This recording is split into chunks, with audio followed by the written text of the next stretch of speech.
Hello भाई लोग, कैसे हैं आप लोग। आशा करता हूं कि आप सभी सही होंगे, सुरक्षित होंगे और अपने अपने घरों में बढ़िया होंगे।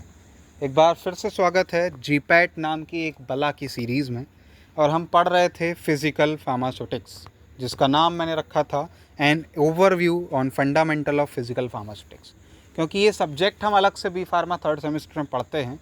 यहाँ तो जीपैट की सीरीज़ में मैं बस उसके फंडामेंटल्स के बारे में और थोड़ा सा उसकी समरी इस तरह से बताऊंगा कि आपको रिकॉल हो जाए कि हाँ भाई ऐसा भी था। जैसे खरगोश और मेंढक का जब भी नाम लेते हैं तो आपको पूरी रेस याद आ जाती है कि खरगोश सोया था। वैसे ही ये पार्ट नंबर 7 है सीरीज़ का। इसका मतलब इससे पहले 6 पार्ट ऑलरेडी अपलोडेड हैं और मैं आशा करूँगा कि आप सभी जाएंगे और प्लेलिस्ट में देख के उसको आएंगे, क्योंकि तभी आपको ये वाला पार्ट अच्छा लगेगा। हम फिज़िकल फार्मास्यूटिक्स का स्टार्टिंग टॉपिक है micromeritics and powder rheology in pharmaceutics, जिसको मैं बोलता हूँ माइक्रोमेट्रिक्स। मैट्रिक्स इसलिए कि माइक्रो पार्ट या पाउडर जो है वो माइक्रो रेंज में है और उसको नापने की जो साइंस है दैट इज़ माइक्रोमेरिटिक्स या पाउडर रियोलॉजी, कि पाउडर कैसे डील करें हम या कैसे काम करें।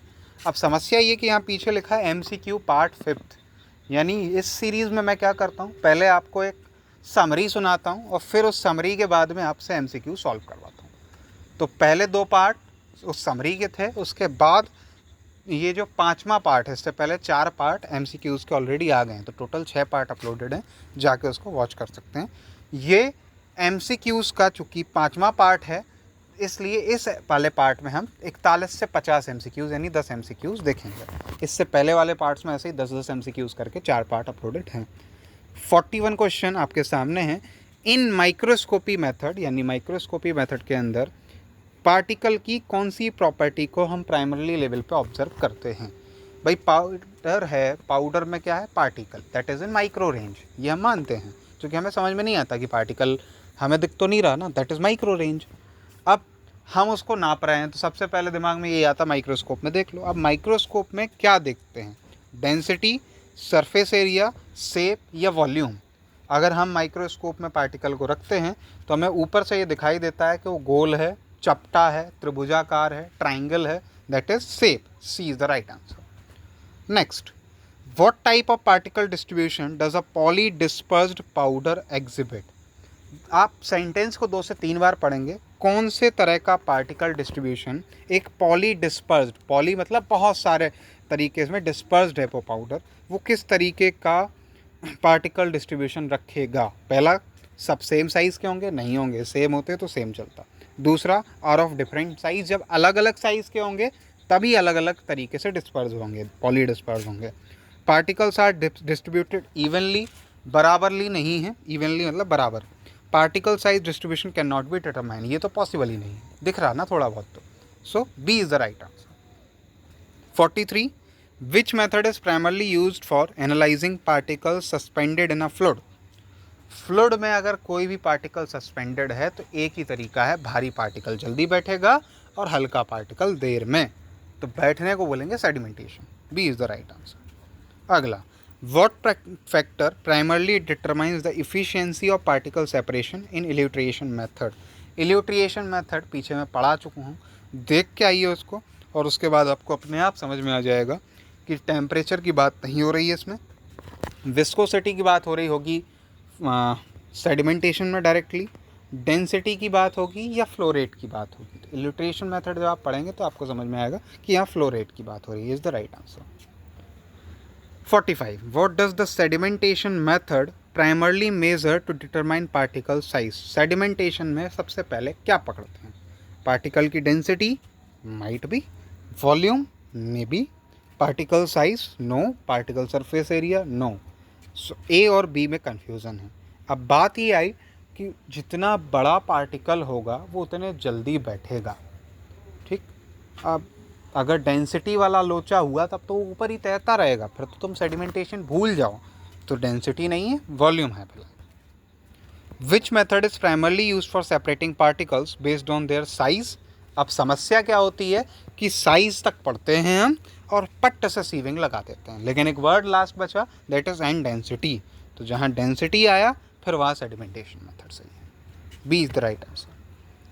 अगला, what is the primary advantage of using the microscopy method for particle size analysis? सबसे बढ़िया मेथड ये क्यों माना जाता है, क्यों इसका ऐसा एडवांटेज रहा होगा कि लोग इसको देखते हैं, जबकि माइक्रोस्कोपी नहीं है एक्यूरेट? तो सबसे बढ़िया ये है कि भैया माइक्रोस्कोपी या माइक्रोस्कोप 11 तक के बच्चों को मिल जाता है, बहुत ही आसान होता है डील करना और बढ़िया तरीके से कन्वीनियंट ऑपरेशन होता है। C is the right answer. अगला, what is the main limitation of sieving method in particle size analysis? सबसे बड़ी समस्या क्या है सीविंग मेथड के साथ? सबसे बड़ी समस्या ये है कि सीविंग मेथड जो है वो बाकी सब तो है, लिमिटेड रेंज ऑफ पार्टिकल करता है, स्लो और टीडियस प्रोसेस है, डिफ़िकल्टी भी होती है चीज़ों को पता करने में कि भैया सबसे नीचे आ गया, कौन से में नहीं था या कौन से में था। लेकिन जो सबसे बड़ी समस्या होती है वो ये होती है कि अगर वो पार्टिकल जुड़ के एक इकट्ठा गट्ठा बना लें, दैट इज़ एग्लोमेरेट, तो फिर वो सबसे ऊपर वाली सीम में रख जाएगा और हमें क्या लगेगा कि उस पाउडर में जो पार्टिकल्स थे वो इस साइज रेंज के थे, इसीलिए पास नहीं हुए। So D is the right answer. अगला, which method primarily relies on the measurement of rate of sedimentation to determine particle size? जहाँ सेडिमेंटेशन की बात आई वहाँ एक बार ढंग से पढ़ो और सेडिमेंटेशन लगा दो। आखिरी क्वेश्चन इस पार्ट का, दैट इज 50वां क्वेश्चन या 50 number question. What does the elutriation method primarily control to achieve particle separation? तो ये रिपीटेड क्वेश्चन है। एल्यूट्रिएशन मेथड आप पढ़ेंगे तो आपको समझ आएगा कि ये एक था जिसमें फ्लो रेट पता करते थे, that is fluid flow rate. मैं एक आइडिया इसका आपको दे के जाता हूँ, आखिरी है चूँकि। इसमें इस तरीके के होता है कि ऊपर से पार्टिकल फ्लो हो रहा होता है और नीचे से हवा का झोंका लग रहा होता है। तो जितना छोटा पार्टिकल होगा उतने आराम से ऊपर उड़ जाएगा, और ऊपर उड़ा आया मतलब छोटा था, नहीं उड़ा मतलब भारी था। That is fluid flow rate type things. या फिर जितना तेज़ी से वो पार्टिकल नीचे आ रहा होगा उतना ज़्यादा अंतर पड़ेगा, उससे एनालिसिस होती है। बाकी आप जाके एक बार देख के आइए। ये आंसर शीट है सारे 10 क्वेश्चंस की।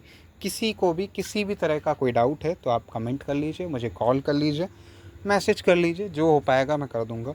और किसी भी तरह का आपका सुझाव है इस सीरीज़ को बेहतर करने का या इस चैनल को बेहतर करने का, तो मैं आपका वेलकम करता हूँ। तब तक के लिए धन्यवाद, मिलते हैं अगले पार्ट में। Thank you.